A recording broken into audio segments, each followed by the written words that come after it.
Hello and happy Monday.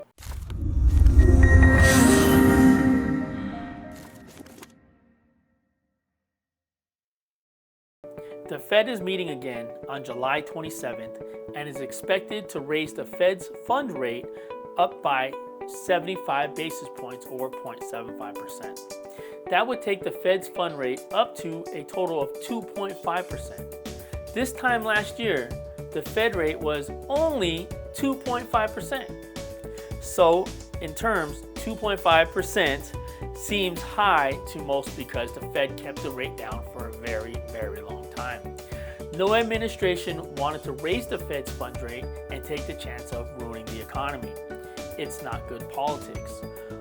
Although it's hard to support Biden in any action that he seems to take, this inflation issue isn't because of him. President Obama and President Trump are to blame for today's inflation problems. Let me explain.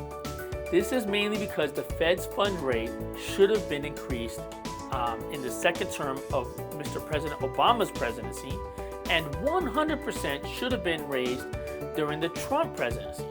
Trump's economy was on fire. Sure, raising the Fed's fund rate probably would have tamed that fire, but it would have only tamed it, not killed it.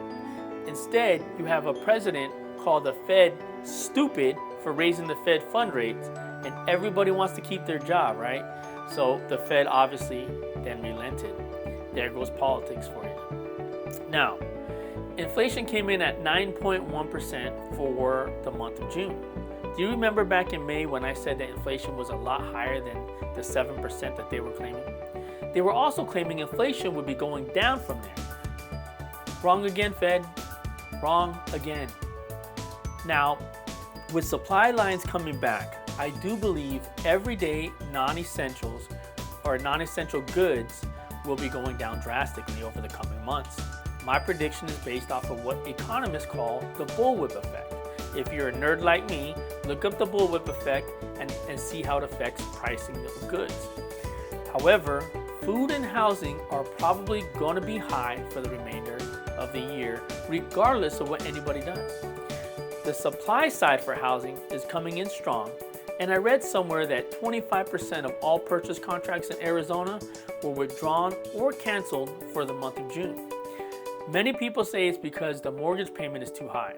That has to be some of the reason, but I do believe that that is due to a lack of consumer confidence, meaning people do not want to make the wrong decision, and a lot of people are thinking that buying right now might be that wrong decision. If you're one of those people, please let me help you with this decision. It's never a wrong time to buy, okay? Especially if you're in it for the long term. That's very important, the long term. You could have bought a house at the absolute worst time in 2007, right before the recession, right before the crash, and you still had it. And if you still had it today, you would be saying that that was the best purchase you've ever made. That same overpriced house that was going for $200,000 back then is now worth over $400,000 now.